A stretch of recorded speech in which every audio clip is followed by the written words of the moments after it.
Bitter criticism. Maybe finishing something. I'll try to finish. No, I'm going to read some articles. This one I didn't finish yesterday. Here we are in Chile as usual. This is a sunny day in the winter. Ivan Timonev. I guess this is just too huge. This is just too big for one time. Maybe it will be 40 minutes. Anyway, Ivan Timofeev, Russia and NATO are drifting towards a major war. Anyway, it's not impossible that the Ukraine conflict could eventually lead to a nuclear conflict in which there will be no winners. By Ivan Timofeev, program director of the Valdai Club.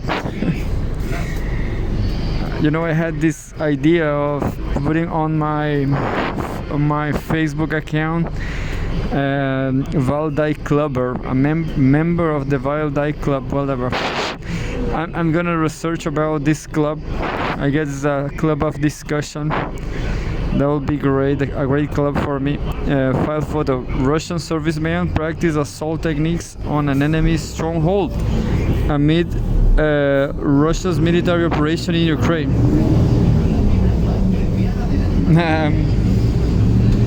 Well done. So the Russians are practicing assault in real places in Russia.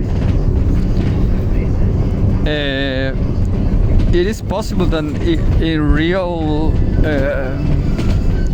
Ukrainian facilities, and we have. It is possible that NATO forces could become directly involved in the military conflict between Russia and Ukraine.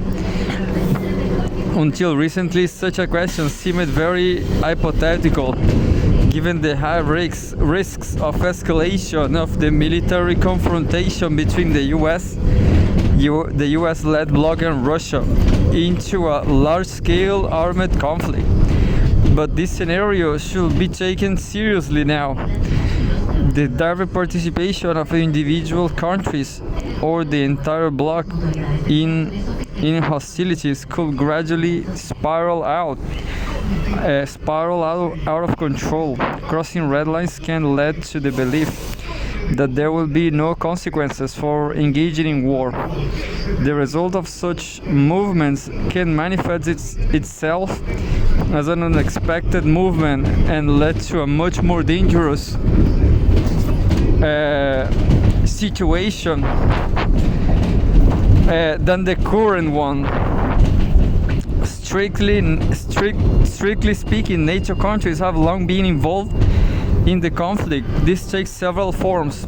First, Western countries provide Kiev with substantial financial and military assistance, including increasingly advanced and destructive weapon systems, as the stockpiles of Soviet-style kit in the arsenals of the USSR's former allies in the Warsaw Treaty Organization have been depleted.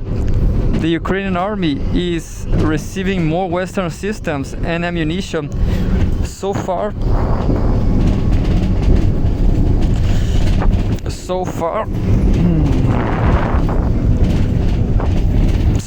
mass deliveries have been limited by the production capacity of the Western defense industry and size of existing stockpiles. But if hostilities are prolonged, industrial capacity has the potential to grow. Increasing supplies are also inevitable in the event of a peaceful pause, which will allow Ukraine to prepare for a new phase of hostilities.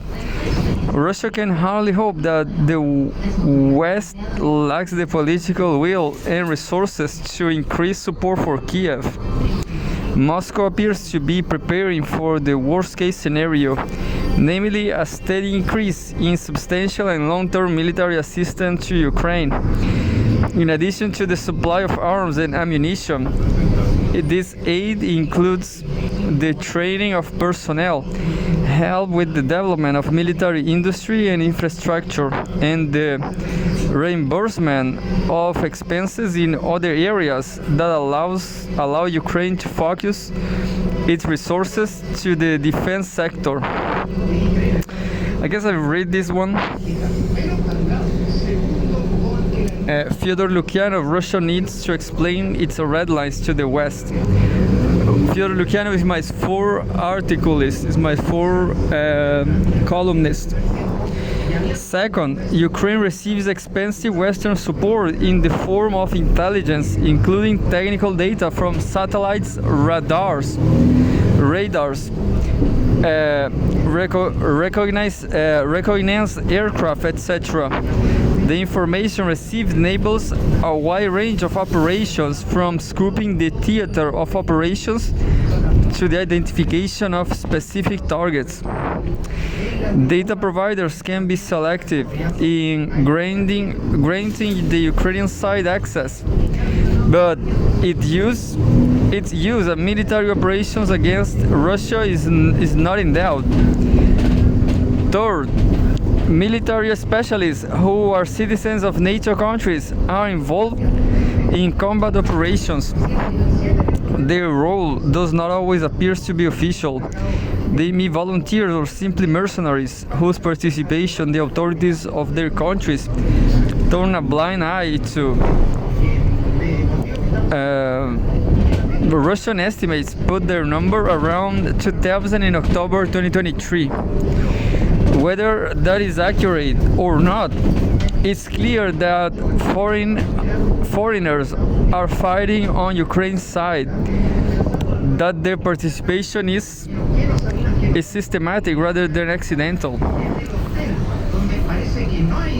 And now I have to pay very careful attention on the movement here. Oh no, looks like there is class, so I lost my class today.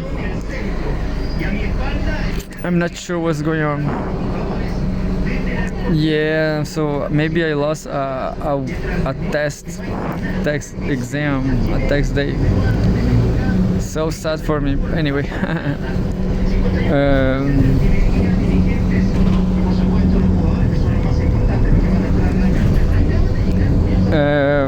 Russian estimates put the number at around 2,000 in October 2023. Whether that is accurate or not, it's clear that foreigners are fighting on Ukraine's side, that their participation is systematic rather than accidental, and that at least some of them are citizens of Western countries.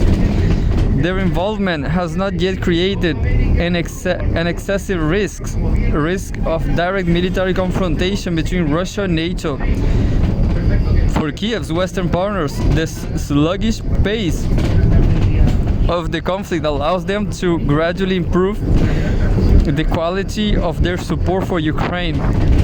Cruise missile deliveries have long been commonplace. The arrival of U.S. fighter jets is only a matter of time.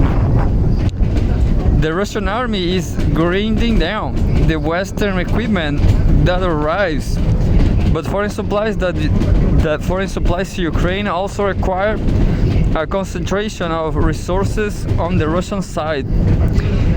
A significant escalation factor that will amplify the risk of a direct clash between Russia and NATO could be the appearance of military contingents from bloc members on the territory of Ukraine. The prospect of such a scenario has already been mentioned by some Western politicians, although their view has not been supported by the US and is an unofficial NATO position.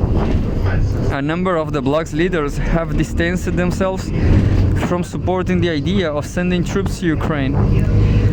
What might trigger such a decision and how might it be implemented? The most likely factor to direct intervention by individual states of NATO or NATO as a whole will be a possible major military success by the Russian army. So far, the front has remained relatively stable, but the Moscow's military has already achieved significant local victories, increased pressure, seized the initiative, extended the offensive front, and possibly built up reserves from more decisive action. There are no signs of a repeat of last year's Ukrainian counteroffensive.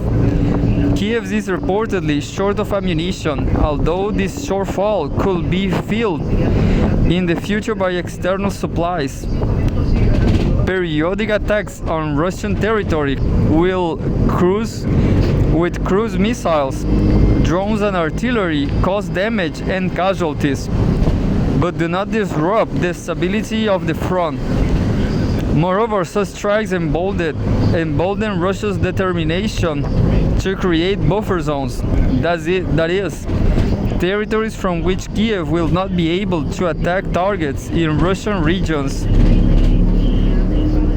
A collapse of certain sections of the Ukrainian front and significant territorial advances of Russian forces towards the west is becoming more and more realistic scenario. The fact that no deep advances and breakthroughs have occurred sometime does not mean that there is no possibility in the future.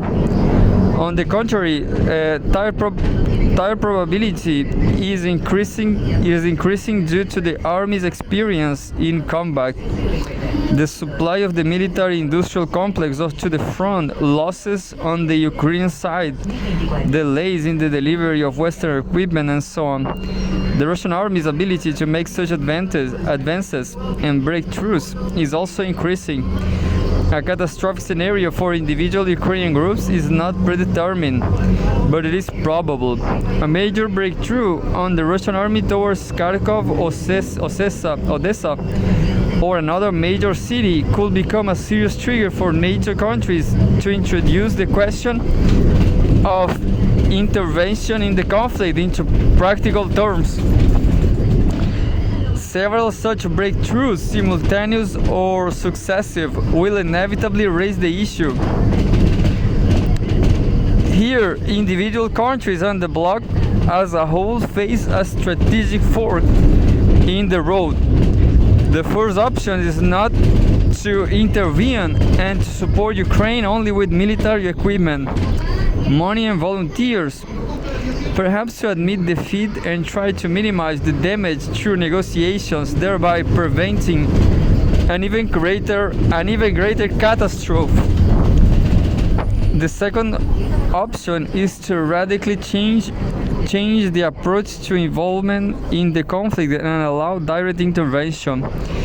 Intervention can take a number of forms. It may involve the use of infrastructure, including airfields of NATO countries.